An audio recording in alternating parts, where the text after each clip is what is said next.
자, 우리가 예수님 믿을 때 우리 안에 누가 내주하십니까? 성령님 내주하시죠? 이 성령님이 내주하십니다. 성령님은 삼위 하나님에서 삼위에 해당하시는 하나님이십니다. 그 하나님이 우리 피조물인 우리 마음속에 계신다는 이 사실 하나만이라도 우리가 굉장한 사람이죠. 아주 특별한 존재인 것입니다.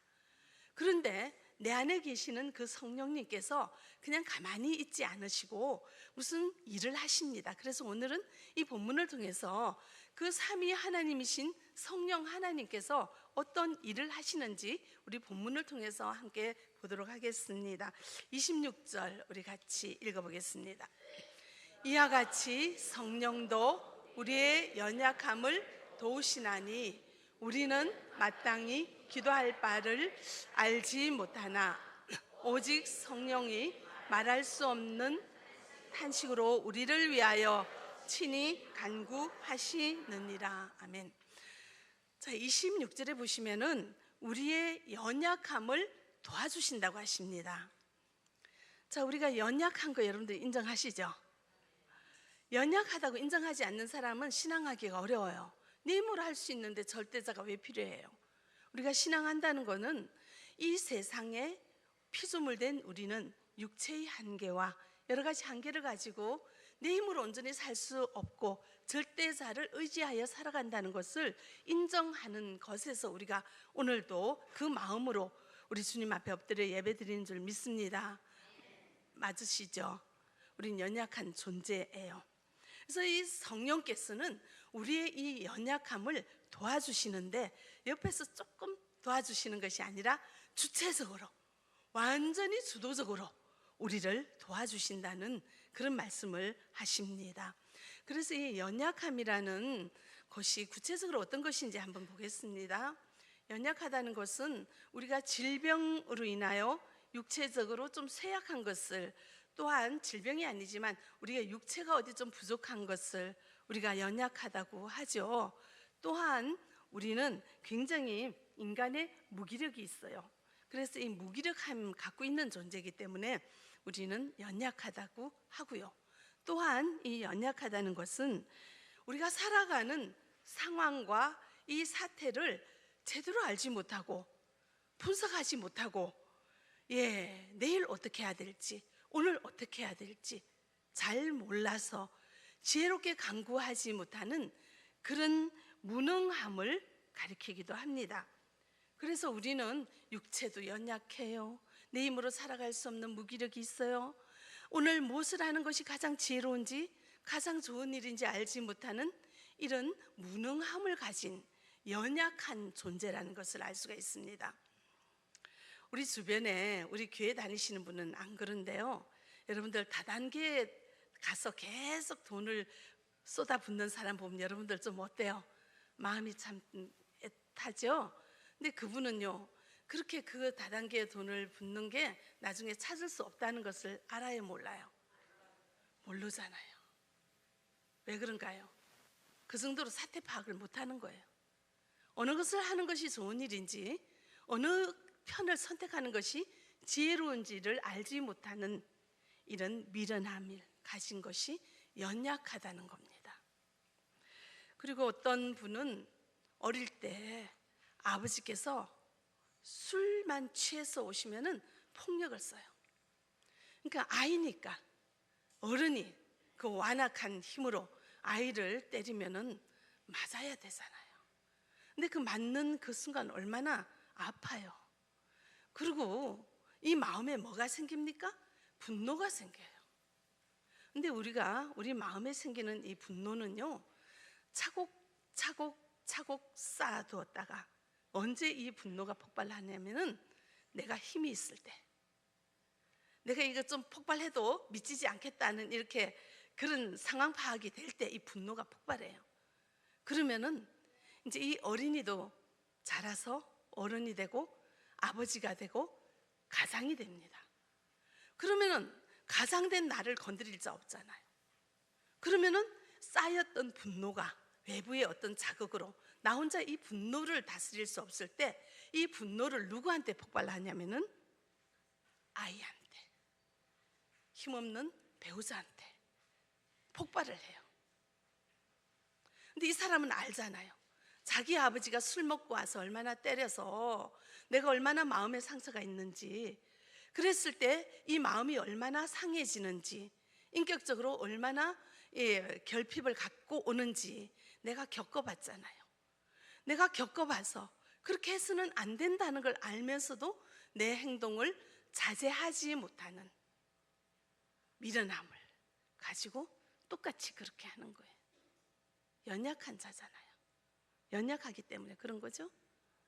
그리고 나는 그렇게 하면 기분이 풀려질지는 모르지만 이것이 가정에 미치는, 그리고 가장 사랑하는 자녀에게 어떤 해가 미치는지를 그 순간 깨닫지 못하는 우리는 이런 미련함을 가진 자, 이런 것이 연약함 가진 자라는 거예요. 또 어떤 분은 그러시더라고요. 아이는 때리고 혼내야지 교육이 된다고요. 근데 아이는 무조건 때리고 혼낸다고 교육이 되는 건 아니거든요. 이 생각이 잘못됐다는 걸 모르는 미련함이 있어요. 이것이 연약함이에요. 저 부모가 아이를 때릴 때는요, 사실 아이가 잘못해서 한 대 때리기 하는데 시발점 거기서 돼요. 근데 때리다 보면은 감정이 섞여요. 어떻게 내가 여기서 받은 스트레스, 저기서 받은 스트레스에서 감정이 섞여가서 한 대 때리고 두 대 때려요. 저도 그런 경험이 있어요. 그래서 저는 다시 돌아가면 아이한테 안 그럴 것 같은데, 지금 생각하면 제가 괜히 그랬다 참 이렇게 반성이 되는데, 내가 화가 나서 때린 적이 있다고요. 근데 그것도 아주 합리화해요. 아이는 때려야 돼. 그래야지 교육이 돼. 그걸 자기 기분 푼다고 아이를 그렇게 교육이라는 이름으로 살아가는 우리의 미련함 자체가 뭡니까? 연약함이에요. 그런데 내 안에 계시는 성령께서는 나의 이런 연약함을 알고 계시고 이걸 도와주신대요. 도와주신대요. 근데 우리가 이 내가 갖고 있는 이런 연약함이 미래에 어떤 영향을 끼칠지, 내 인생에, 내 가정에, 내 주변에 어떤 영향을 끼칠지 모르고 그대로 살아가면서 무엇을 어떻게 기도해야 될지, 주님 제가 어떤 기도를 해야 되죠? 내가 아이 때리는 것이 나쁘다는 걸 모르는데 아이 때리지 않게 해주세요 기도하지를 못하잖아요. 그죠? 그런 가운데 내 안에 계시는 성령께서는 내가 무엇을 기도해야 될지, 어떻게 기도해야 될지 모르는 우리에게 알려주세요. 어떤 것으로? 말할 수 없는 단식으로. 그런 우리의 미련함을 보면서, 그런 우리의 연약함을 보면서 내 안에 계시는 성령께서는 너무너무너무 안타까워서, 너무 가슴이 찢어질도록 안타까워서 말할 수 없는 탄식으로 우리의 연약함을 위하여 기도해주고 계신다는 거예요. 자, 그럼 이 순간도 내 안에 계시는 성령님께서는 나를 위하여, 나의 연약함을 위하여 말할 수 없는 탄식으로 애통하는 마음으로 기도해주고 계신다는 이 사실을 믿으시기 바랍니다. 항상 기도하고 계십니다. 근데 우리가 왜 그거를 못 들을까요? 성령님은 지금도 나를 위하여 탄식하며 기도하십니다. 근데 그 탄식하는 그 마음을 내가 느껴야 되죠. 이것이 영적인 민감함입니다. 우리는 언제나 그렇게 기도해 주십니다. 지금도 느낄 수 있기를 바랍니다. 이걸 느끼는 것이 영적으로 민감함이요, 이것을 느끼며 살아가는 자가 믿음이 좋은 자인 것입니다. 자, 그러면은요, 우리가 알지 못할 때 우리 주님께서는 우리에게 갈 길도 알게 해주시고 하나님이 우리를 향하여 주시는 그 뜻을 우리에게 알게 해 주신다는 것입니다. 제가 그런 경험이 있는데요, 저희 아버님이, 제가 평신도 때인데 1980년대 말인가 1990년대 초에 정도 될 거예요. 뇌암이 걸리셨어요. 그래서 뇌암이 걸리셔가지고 울산에 사시는데 서울인 저희 집에 오셔가지고 병원도 다니면서 지내셨어요. 근데 이제 울산에 계시던 친구분들이 우리 아버님을 문병한다고 차를 가지고 그 차 안에 4명이 타고 운전하고 우리 집에 오셨어요. 그래서 그때 우리 집에 이제 문병한 시간이 저녁 한 7시 넘어서 깜깜할 때 오셨어요. 밖에서 식사하고 오셨다고 이제 오셨더라고요. 그래서 이제 서로 위로하고 문병하고 그렇게 얘기를 나누다가 참 9시나 10시나 됐어요. 그런데 이제 깜깜하잖아요. 울산에 고속도로 4시간 5시간이에요. 차를 몰고 오셨다고요. 근데 이분들이 그때 깜깜한 밤에 울산 가시겠다고 나서요. 근데 저희 아버님은 붙잡으시죠. 야, 이 깜깜한 밤에 운전하면 위험하다. 그러니까 주무시고 내일 아침에 환할 때 떠나시라 하고 이제 붙드시더라고요, 그분들을. 근데 저는 이제 옆에 서서 속으로 그랬어요. 주무시면 어떡하나, 잠자리는 어떡하나, 내일 아침은 어떡하나, 아침 뭘 챙겨드리나, 붙들지 마시지, 이제 그런 생각을 하면서 있었어요. 근데 다행히 이분들이 기어코 가신다는 거예요. 내일 아침에 할 일이 있다고 울산에서 밤새도록 운전해서 가시겠다는 거예요. 그래서 이제 못 붙들고 그분들이 떠나셨어요. 다음날 아침이 됐습니다. 전화가 왔습니다. 이분들이 가시다가 중간에서 술을 한잔 하셨어요. 그래서 운전을 하다가 음주운전이잖아요. 트럭하고 부딪혀가지고 그 중에 한 분인가 두 분이 사망하셨어요. 제가 그 소리를 들으면서 그때부터 너무너무 막 마음이 아픈 게, 제가 하나님 앞에 그분들한테 어린 자녀가 있대요. 그래서 제가 너무 그 돌아가신 분들이 애통하고 너무 가슴이 아프면서, 그러면서 제가 엎드려 가지고 이제 기도를 했습니다. 그때부터 사람 없는 방에 들어가서 틈만 나면 저는 막 눈물이 그치질 않더라고요. 너무너무 마음이 아프고 주님 앞에 내가 너무 잘못한 거예요. 한 일주일 넘게 계속 울었을 거예요. 하나님, 잘못했습니다. 제가 끝까지 붙들었더라면, 끝까지 주무시고 가시라고 내가 붙들었다면 그분들이 다음 아침에 갔으면 저런 사고를 안 당했을 텐데, 하나님, 제가 너무 잘못했어요. 너무 죄송해요. 그 마음이 찢어지는 것 같이, 이 심장이 찢어지는 것 같은 그런 거를 제가 경험을 했어요. 그래서 애통해하면서 기도할 때 하나님께서 저에게 깨닫게 해주셨어요. 그때 이제 제가 제 자신을 살펴봤더니 제가 너무나 좀 이기적이더라고요. 내 힘든 일 하는 거 싫어하고, 식사 한 번 더 차리면 눈을 찡그리고, 그러는 조금 좀 이렇게 힘든 일 안 하려는 이런 헌신이 없는 얌체 같은 이기적인 마음이 나한테 있다는 것을 제가 깨달았어요. 그래서 그때 제가 하나님 앞에, 하나님, 이제는요 무슨 일이든지 다 하겠습니다. 하나님 하라는 일은 제가 싫어하지 않겠습니다. 즐겁게 하겠습니다. 기쁨을 하겠습니다. 무엇이든지 헌신하겠습니다. 그렇게 이제 제가 결단을 했어요.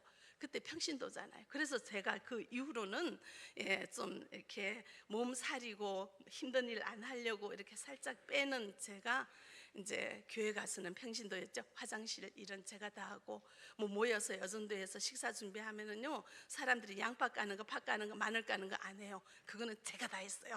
하여튼 굳은 일, 힘든 일 제가 그때부터 마다하지 않고 지금까지 했습니다. 그래서 지금 생각하면은 그 통곡하는 마음을 주신 이도 성령님이시고, 나를 깨닫게 하셔서 뭐를 내가 고쳐야 되는지, 좀 이기적이고 편한 대로 살살살살 꽁미니 피면서 몸살이면서 내 편한 대로 살려고 하는 그런 아주 이기적인 나쁜 마음을 하나님께서는 너 고쳐 하면서 깨닫게 하셨다는 것을 제가 깨닫고, 그 다음에 그것을 고쳤는데요, 그 고칠 수 있는 힘을 주시더라고요.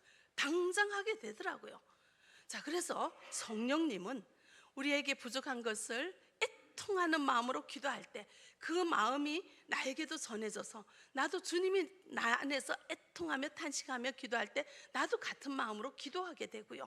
또한 성령님이 하나님의 뜻대로 기도하는 그것을 깨달으면, 그래야 하나님 제가 그렇게 하겠습니다, 아멘 하며 순종하게 되고요. 또 내 안에 계시는 성령께서는 그 아무리 힘든 일일지라도 그것을 순종할 수 있는 힘까지 주신다는 것을 경험하였습니다.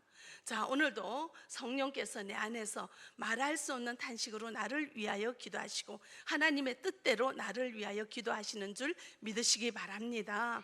우리가 멍청해서 미련해서 우둔해서 어느 것이 좋은 길인지 알지 못하여 우리가 망하는 길로 막 가고 있을 때 내 안에 계시는 성령께서는 나를 바라보면서 말할 수 없는 단식으로 누구누구 집사야, 글로 가면 안 된다, 제발 정신 차려라 하면서 말할 수 없는 탄식으로 애통하며 나를 기도해 주고 있다는 이 사실을 기억할 수 있기를 바랍니다. 그래서 우리가 조금만 주님에게로 신경을 쓰면 내가 좋은 길 가기를, 지혜로운 길을 가기를, 형통한 길을 가기를 원하시는 주님께서 좋은 길로 가라고 손잡고 인도하시는 이 은혜 가운데 살아갈 때 얼마나 복된 인생을 살아갈 수가 있겠습니까? 지금도 말씀하시는 그 말씀을 들을 수 있는 귀가 열려지기를 바랍니다. 탄식하는 기도 소리를 느낄 수 있는 심령이 되어지기를 바랍니다. 내가 관심을 두면 돼요. 관심을 닫아버렸을 때, 내 마음이 세상에 있을 때 주님의 소리가 안 들려요. 내 마음이 세상에 집중하여 있으면 하나님이 그 애끓는 소리로 말할 수 없는 탄식으로 나를 위해 기도하는 그 기도 소리가 안 느껴진다고요. 그리고 내 마음대로 살아버리고는 하나님 왜 나 이렇게 살도록 내버려 두십니까? 하나님 왜 나 안 도와주십니까? 원망하며 탄식하는데요. 자, 지금도 우리를 향한 주님의 그 애끓는 기도가 있음을 기억할 수 있기를 바랍니다. 자, 그러면은 우리 하나님 삼위 성령님은 우리를 위하여 이런 일을 합니다. 이런 존재예요. 우리가 하나님이 집중해서 우리를 바라보고 좋은 길로 가기를 내 안에서 나 한 사람을 위해서 기도를 하는 하나님 집중적으로 케어하는 그런 존재라는 거, 우리 특별한 존재라는 이 사실을 기억하시기 바랍니다. 그리고 또한 하나님께서는 우리에게 하시는 일이 얼마나 많습니까? 우리를 그 많고 많은 사람 중에서 미리 아신 자가 되어서, 미리 아셨다는 것은 개인적인 관계로 아시는 거예요. 그 무리 중에 누구 아마 이름만 아는 이런 정도가 아니라, 여러분들 뭐 어느 집사 하면 집에도 가보고 어느 동네 누구 사는 사람, 그 집엔 이런저런 사람 있는 거 다 알잖아요. 그게 친밀하게 아는 관계가 되신 하나님이 우리를 그렇게 생각하신다고요. 29절에 보시면 하나님이 미리 아신 자들이라고 해요. 우리를 미리 아신 자로 불러주십니다. 이거는 개인적으로 친하고 나 너 안다, 나 너 개인적으로 굉장히 사랑해, 이런 뜻이에요. 그래서 우리를 개인적으로 굉장히 알아주시고 인격적인 교제를 하시며 굉장히 개인적으로 친밀하게 사랑하시는 그 사랑을 받고 있는 우리가, 자, 독생자 예수 그리스도를 통하여 우리를 하나님 자녀 삼아 주시고 그 하나밖에 없는 아들을 아끼지 않고 내어주신 우리 하나님께서 그 위에 우리에게 주는 것을 아까워하지 않잖아요. 자, 31절 32절 우리 같이 읽어보겠습니다. 그런즉 이 일에 대하여 우리가 무슨 말 하리요? 만일 하나님이 우리를 위하시면 누가 우리를 대적하리요? 자기 아들을 아끼지 아니하시고 우리 모든 사람을 위하여 내주신 이가 어찌 그 아들과 함께 모든 것을 우리에게 주시지 아니하겠느냐? 하나님이 우리를 돌봐주시죠. 그러니까 하나님이 우리를 지켜주니까 그 어떤 사람이, 그 어떤 존재가 우리를 함부로 건드리겠느냐? 하나님의 특별한 보살핌을 받고 있는 존재라는 사실을 기억하시기 바랍니다. 이 말씀을 준비하다 보니까 생각나는 게 있는데, 저희 집에는 이제 큰아들, 작은아들, 아들이 둘 있고 큰아들하고 작은아들하고 사이는 3살 차이예요. 그런데 이제 둘째 아들이 한 6살 때 유치원 다닐 때 놀이터에 가서 이제 놀고 있다가 친구하고 같이 있다가 친구가 이 아이를 밀었나 봐요, 우리 둘째 아들을. 근데 우리 첫째 아들은 깡이 있어가지고 밀면 그 자리에 가만 안 있어. 같이 그냥 싸워버리는데 이 둘째 아들은요, 밀면 밀려요. 미니까 밀려가지고 어떻게 기분은 나쁘고 자기 혼자 이 기분 나쁜 걸 풀자니 본인이 그런 좀 여력이 안 되는 거 아니까 이 아이가 그 아이 친구한테 이제 뭐라냐면은 우리 집에는 굉장히 힘센 형이 있어. 그러면서 우리 형이 얼마나 힘센지 알아? 우리 형 나 데리고 온다. 그러면서 집에 가서 3살 위에 있는 초등학생의 형을 이제 데리고 왔어요. 이 아이에게는 그 형이 최고의 자기를 지켜주는 최고의 힘센 사람, 가장 의지할 만한 든든한 사람이에요. 그래서 그 형을 이제 딱 데리고 그 놀이터에 왔어요. 그랬더니 이제 친구는 어머, 제가 형 데려오면 내가 혼나겠는데 싶으니까 이 아이도 가서 집에 가서 누구를 데려왔어요? 삼촌을 데려왔어요. 그러니까 게임 끝. 이렇게 우리 사람은 누군가 힘 있는 상대에게 의지할 때 든든해요. 이 3살 많은 형도 그렇게 든든한 게 우리 아이들도 그렇게 생각하고 우리도 뭔가 세상에서 든든한 존재를 의지하려는 마음이 있잖아요. 그런데 사람을 살리기도 하시고 죽이기도 하시고 일으키기도 하시고 내리기도 하시는 그 하나님께서 우리를 이렇게 든든히 지켜주신다고 말씀하십니다. 믿으시기 바랍니다. 자, 우리가 어떤 존재라? 이런 존재예요. 세상에 가장 전능하신 하나님이 특별히 지켜주시는 우리는 특별한 아주 특별한 존재라는 것을 기억하시기 바랍니다. 그죠? 근데 그 뒤에 보시면 32절에 보시면은 아들을 주시니가 어찌 그 모든 것을 아끼지 않고 주시겠느냐 이런 말씀이죠. 아들의 생명을 주신 우리 하나님께서 우리 한 사람 위해서 뭔들 아깝겠습니까? 뭔들 안 주시겠습니까? 모든 것을 다 주신다는 거예요. 자, 지금까지 우리가 하나님이 우리를 향해서 하신 일 정리하면 성령님은 우리 안에서 말할 수 없는 탄식으로 우리를 위하여 연약함을 위하여 기도해 주시고 도와주시죠. 자, 그리고 또한 1위이신 하나님은 우리를 미리 아시고 너무나 우리와 친밀하게 하셔서 아들을 주실 뿐만이 아니라 아낌없이 풍성한 큰 사랑을 우리에게 퍼부어 주신다고 말씀하십니다. 자, 우리가 이런 사람이에요. 어디 가서 기죽을 일이 없죠. 예, 우리는 어떤 존재? 특별한 아주 특별한 존재라는 것을 기억하시기 바랍니다. 이걸 잊어버려가지고 맨날 그냥 한숨 쉬고 하늘 바라보고 한숨 쉬고 땅 보고 한숨 쉬고 이렇게 살죠. 우리 하나님은 우리에게 도와주신다고 하십니다. 아낌없이 주겠다고 하십니다. 이 사실을 믿으시기 바랍니다. 그런데요, 우리가 늘 하나님 바라보고 이 사실을 믿으면서 아멘 풍성하게 충만하게 살기가 어렵잖아요. 세상 하루 살다 보면 일하다 보면 힘들어서 시간에 쫓겨다 보면 세상을 바라보게 되고 세상을 바라보게 되면은 세상에 휩쓸려 가게 되고요. 자, 이렇게 우리를 하나님에게서 멀어지게 하는 존재가 사단입니다. 이 사단이 하나님 앞에 가서 참소를 한다고요. 어떤 참소를 있지도 않는 거짓말을 불려가지고 하나님에게 우리를 일러줘요. 누가 있죠? 뭐 저렇게 했어요 하고 하나님 앞에 일러 바치는 거예요. 그래서 우리하고 하나님 사이를 떼어놓으려고 온갖 수작을 다 합니다. 그래서 하나님의 마음이 바뀌게 하려고 애를 쓰고, 또한 우리는 우리의 마음이 하나님에게서 멀어져서 하나님 모르고 망하는 길로 가도록 옆에서 얼마나 여러 가지 사람 관계 주죠. 그리고 뭐 여러 가지 물질 관계 주죠. 여러 가지 문제를 줘서 우리가 하나님에게서 눈을 떼도록 만드는 게 누구냐면은 사단이에요. 근데 이 사단의 계략에도 우리를 보호해 주는 이가 있습니다. 34절 우리 같이 읽어보겠습니다. 누가 정죄하리요?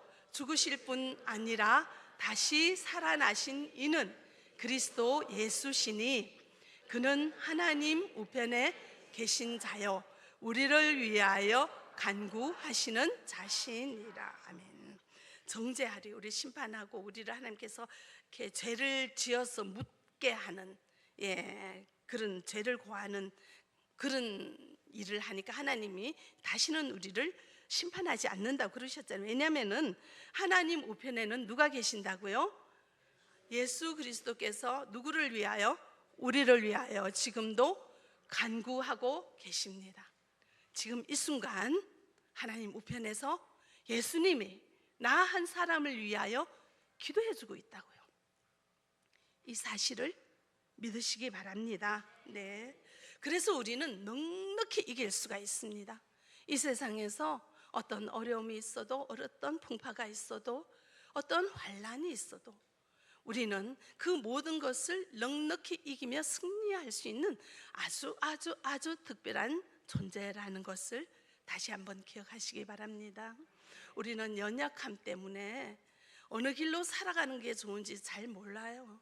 하루하루 돈만 많이 벌면 좋은지 알고요, 하루하루 그냥 살아가면 되는지 알고 좌로 가야 될지 우로 가야 될지 알지 못하고 내 생각대로 내 욕심대로 살다 보면 여기 가서 넘어지고 저기 가서 넘어지고, 이런 미련한 우리 존재를 위하여 우리 마음속에 계시는 성령께서 말할 수 없는 탄식으로 우리를 위하여 오늘도 기도하고 계십니다. 하나님 우편에서는 예수 그리스도께서 우리를 위하여 기도하십니다. 하나님은 아들을 아끼지 않고 내어주신 그 좋으신 하나님께서는 우리에게 악할 것이 없대요. 안 줄 것이 없대요. 모든 것을 주시겠다고 오늘 하시는 말씀 꼭 기억하시고 내가 어떤 존재인지 잊지 않기를 바랍니다. 특별한 존재, 아주 소중한 주님의 백성으로 주님만 바라보고 살아갈 때 우리는 한숨 나올 것이 없고 걱정할 것이 없고, 우리 주님은 반드시 좋은 곳으로 우리를 이끌어 주신다는 이 믿음을 가지고 오늘도 승리할 수 있기를 바랍니다.